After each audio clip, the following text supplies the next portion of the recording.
I would say that in the beginning, what made things difficult for me was the inexperience. I had only been in 3 relationships at that time, so I didn't really quite know what I was doing, and that led to a lot of confidence issues that I had, and so because of that, there was a lot of fear and anxiety that came with that.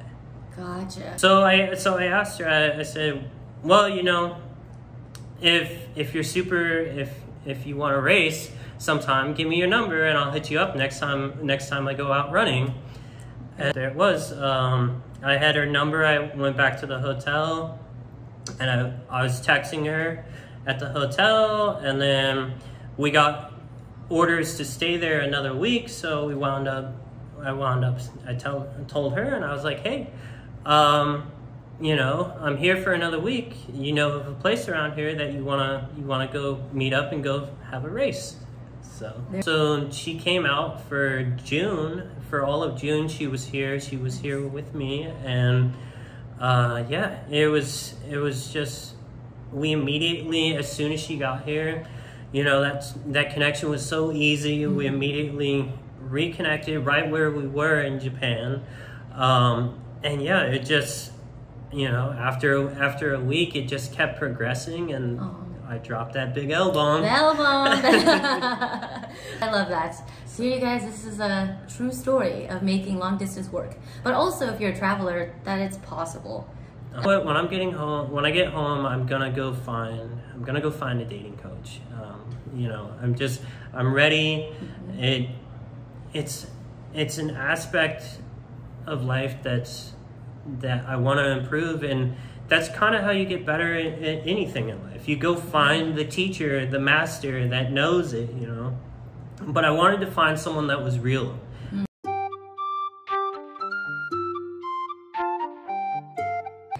Hey guys, Ruby here. So excited to share with you a really actually inspiring story from one of my clients, and as you can tell, we are doing this live and in person because we are in San Diego. If you don't know, I'm in San Diego. So whenever I have clients in San Diego, it's really nice to meet up in person, and I'm so happy that Cody here is here with me to tell you guys his story and where he is now, and I hope you guys give a full listen to this because this is great. So welcome, Cody. How are you today? Thank you. I'm doing good. Yay. Thank you so much for doing this again. So let's just get started. All right. So can you tell everyone a little bit more, I guess, about yourself and also, what your experience was before me, and quickly just going over where you are now? Yes. Okay. So I work in the military. I've lived in San Diego now for 10 years. I've been stationed here. And before I met you, I was just kind of going from, internet site to internet site, just trying to get something to work. And so now I am happily in a relationship. Yay! Fantastic. And how old are you? Oh yes, I am 32 years old. 32 years young. Okay. So, in the beginning, especially in our work, what did you feel made dating harder for you when you started? Were you worried about, what was the difficulties, kind of what was happening? I would say that in the beginning, what made things difficult for me was the inexperience. I had only been in 3 relationships at that time, so I didn't really quite know what I was doing, and that led to a lot of confidence issues that I had, and so because of that, there was a lot of fear and anxiety that came with that. Gotcha. Okay. And what do you think was the fear with it all?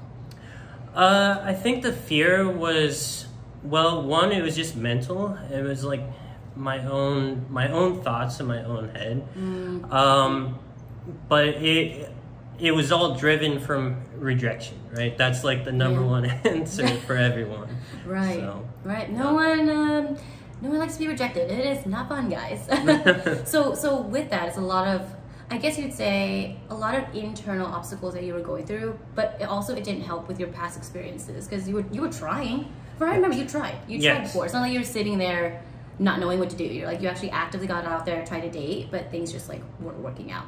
Yes. Okay. So what do you think was the biggest thing that you overcame during our time?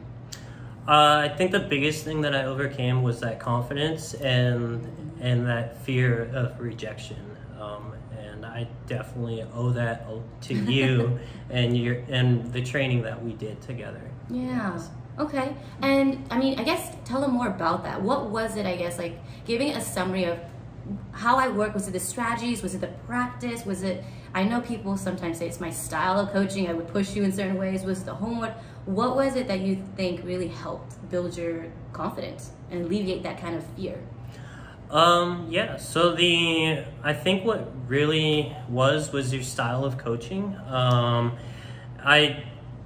I remember our first conversation. You told me that you were going to, kind of be firm, as my grandfather would say, firm but loving. So she would push me in that direction. She would be like, hey, what did you do this week? Who were you, what were your interactions this week with women? And it definitely forced me to go out there and be like, okay, she told me I had to talk to 3 people. Yeah. I'm gonna talk to 3 people. Yes, and which you did. I remember it was tough, right? I think, especially at the start, you're like finding that motivation to do so. Yes. But through it, and I'm not going to speak for you, but through each interaction, did you feel better about yourself? Even because I knew they all weren't perfect. Like not every interaction is going to go the way you want, right? Yes. So how did you feel after the interactions? Do you feel more growth, or did you feel it was hard? You can admit it was hard sometimes. How did you keep going and picking yourself back up? Yes. So I mean, every interaction is just like another piece of that wall coming down. And so, my biggest fear was the fear of rejection, and the more times you went out there and you just did it, the less that rejection fear was there. Ding, ding, ding. I say that just because I've always noted to my clients, and hopefully for you guys who are watching, a lot of the times when you start something, it's so uncomfortable, right? It's very uncomfortable. But once you start doing it and potentially facing a bit more rejection, but you realize, oh, okay, one, it's not too bad. It's okay. I'm okay. Yes. And then there are still some positive interactions that can still happen in it as well, Yes. So it's kind of through practice comes progress, and you just keep going with that. Yes. Awesome. Okay, and now tell me a little bit more about how you're feeling now. I mean, in this relationship, how did it start? Tell us about it. Yes, so I was in Japan, and I went to a bar with my friend, and we had a beer there, and we were talking, me and him, and he was like, hey, this bartender here, she's really perfect, So he was like, you need to take your chance, Yeah. So he got up and he went to go sing some karaoke, and he left me there with her, and so the conversation just kept kind of got to have an alone time with her and kind of take my shot. Nice. You shoot your shot. Yes. So go into more specifics, especially in the beginning of it, the nerves you felt, and how you pushed yourself through, and how that conversation even start. What did you say? Yes. So it definitely kind of put a limelight on it. Like as soon as my friend was like, I'm gonna go over here, I'm gonna go sing karaoke, you stay here, you talk to her. Mm-hmm. All of a sudden, that voice in the back of my head is there, and he's like, starting to build a little bit of anxiety there, but I circled back into our training, and I was just like, you know what? I'm in Japan. I leave tomorrow on a plane. Like, if it works, it works. If not, then, whatever. You tried. Yeah. Right? Like if anything, you're like, if it doesn't work, you tried, and you can say you did. Yes, exactly. Awesome. Exactly. So yeah, and then pretty much I just started with talking to her about running, because there was a little bit of connection there while my friend was there. So I knew that she was a little athletic, and so we kind of got into talking about, you know, what kind of things do you like to do for fitness, and that was kind of our launching point right there. Oh, so how did you transition to the date? Yes. So kind of built off of that launching point, and I'm a big time runner. I'm very, very fast. Probably the fastest guy in the squadron. I'm there talking with her, and we're just starting to get a little playful. And you know, I was just like, well, I bet I could beat you in a race. And of course, my wingman, my buddy, comes back from singing karaoke, and she's like, I bet I'm faster than you. And he was just like, I don't know if you want to race him. He's the fastest I've ever seen. So love that. So yeah, and just that playfulness was really, really the key. Yeah. So then, what did you say at the end? So I asked her. I said, well, you know, if you want to race sometime, give me your number and I'll hit you up next time I go out running. And there it was. I had her number. I went back to the hotel, and I was texting her at the hotel, and then we got orders to stay there another week. So I told her, and I was like, hey, you know, I'm here for another week. You know of a place around here that you wanna go meet up and go have a race. So there you go. And then she showed up. You guys raced. Did you win? Did you run faster? That's the $1 million question.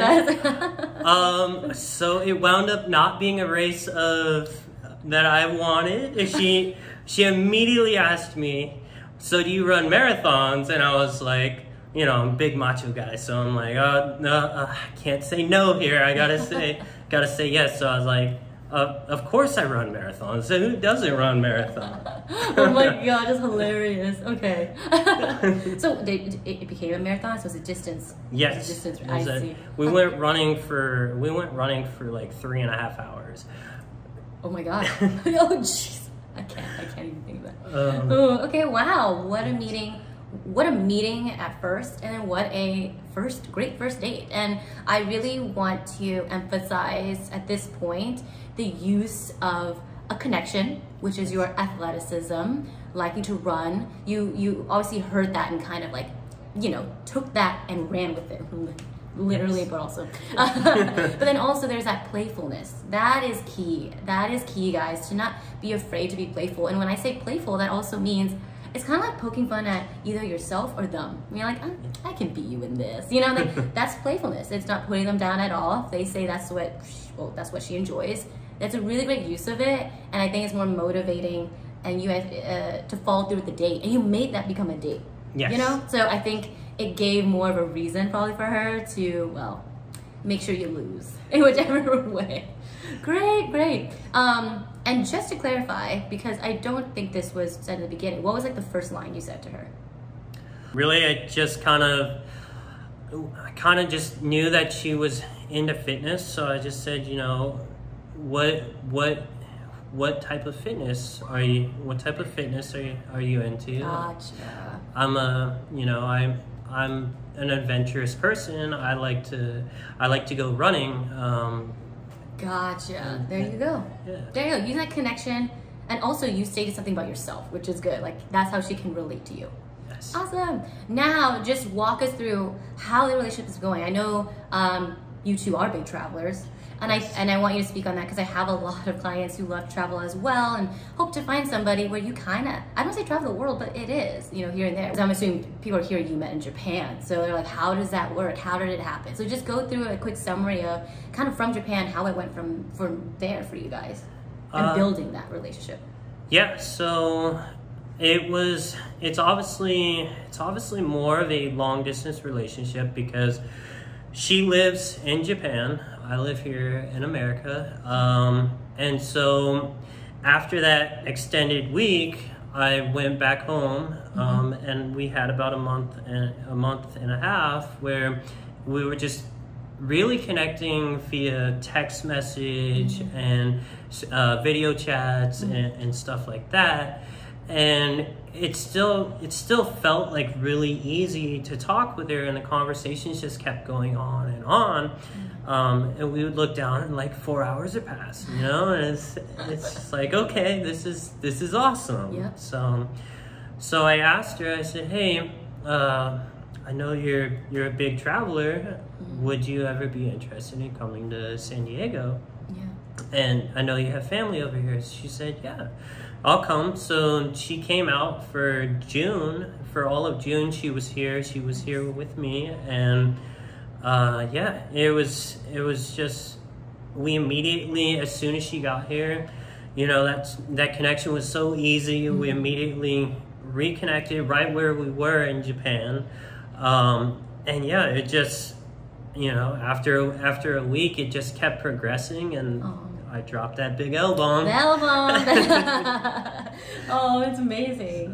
And then that's when, was it through the L bomb that you realized we're in a relationship? You know, like, was that a talk at all? It wasn't a talk. It was pretty much like, once the L bomb goes out, you're in a relationship. In that moment, was she like, oh, me too, or did it took a bit for her?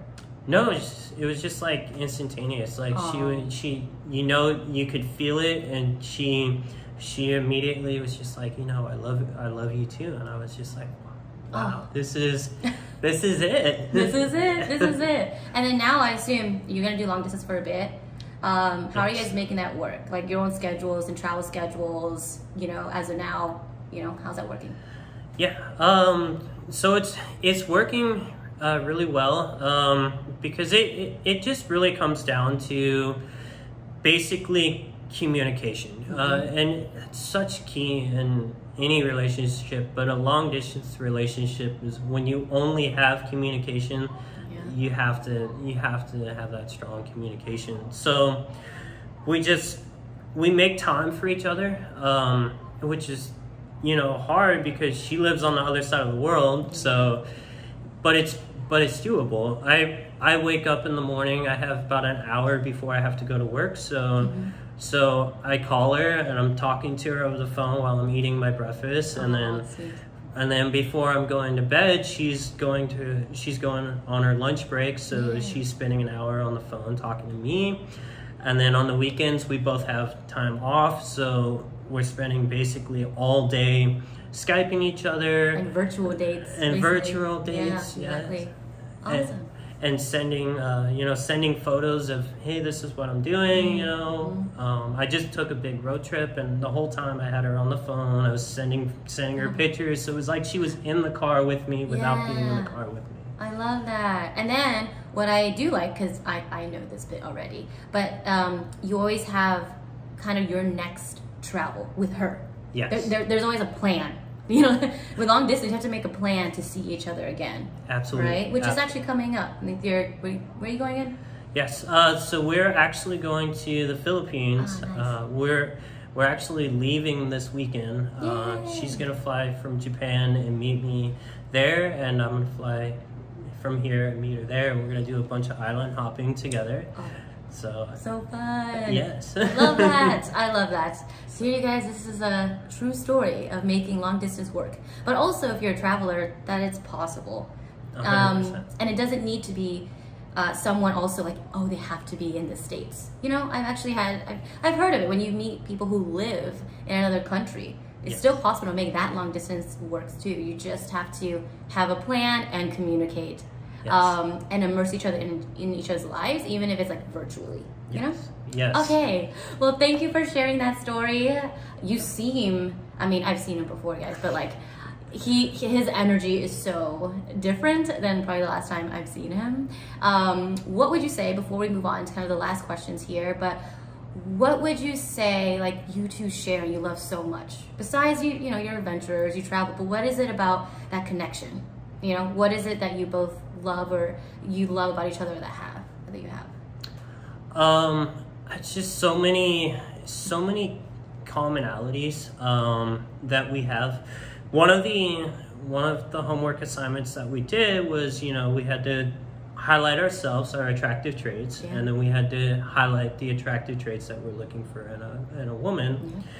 And there's supposed to be some differences there, and she kind of hit every single one of those check blocks, and it was crazy. We were in June, we were towards the end of June, and I told her, I was like, you know, I did this thought experiment, and I went through and I was looking for someone just like you, and I showed her to her. Oh. So, and she looked at the date on it when it was created, and I was like, you were really the person I'm looking for.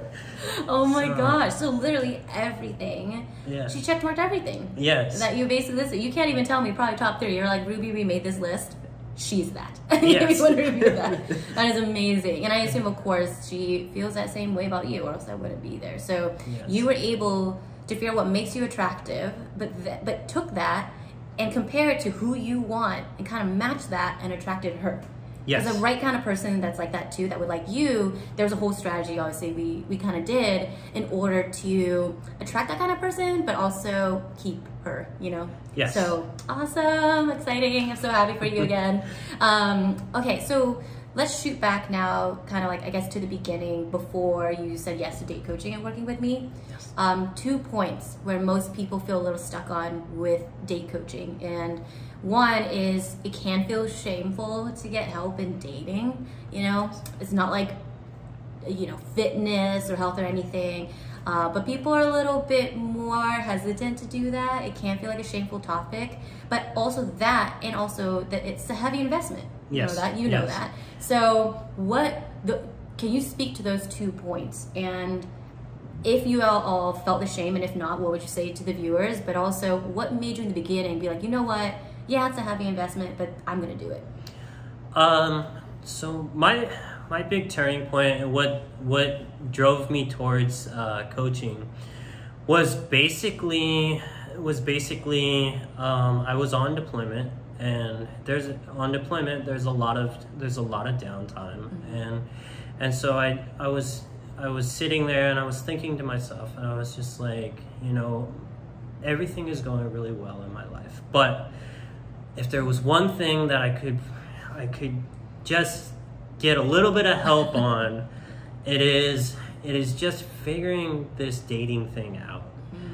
And so I sat there for months waiting for us to return from home, and I just told myself, I was like, you know what, when I get home, I'm gonna go find a dating coach. You know, I'm ready. It's an aspect of life that I want to improve, and that's kind of how you get better at anything in life. You go find the teacher, the master that knows it, you know. But I wanted to find someone that was real, and then the fact that you were here in San Diego definitely drove me towards you, because a lot of it, you know, was turning me like initially was just felt like people were driving me to be someone else. They were like, go say this to her. Go. I was like, okay, well, what happens if it works? Use these pickup lines. Yeah. When you're like, this does not sound like me at all. No. Yeah, that was the big selling point for me. Yeah. Yay! All right, awesome. And I want to make a quick note about that fact of when you don't feel like you know any area, right? It could be career, mental health, mindset, fitness, but when you don't know how to get to your goal, like you said, why is dating any different? Because normally in those areas, it's really easy for people to talk about, like, oh, I got a personal trainer, easy peasy. But when it comes to dating, I don't know, I guess because it's just a different kind of guidance that some people feel a little ashamed of. But what you're saying is, there is no shame in getting help in something that you want. When you want something, you go for it. Why is that a shameful kind of trait, right? If anything, it's one of your attractive traits, growth. Yes. And getting to your goals, right? Awesome. Okay, so now a lot of people, I'm pretty sure, if you're watching, especially now nearing the end of this video, most people watching this are curious about date coaching and are on probably the fence of doing this and diving in. Well, there's two-part questions, and we can go through one. Okay. One is, what do you feel like someone needs to be where you are now? Like, people want to be in a relationship, in love, and happy where you are now, but obviously it's not like I just tell you what to do and no one does anything and every client can find success. Like, there are parts of you that made this successful for yourself. So what do you think, as a, let's say, potential client and who wants a relationship, what qualities do you think they need to be successful in finding a relationship and getting help? I would just say the main quality that anyone needs to get help for really anything, whether or not it be physical fitness or dating life, is just drive. Drive, do not quit.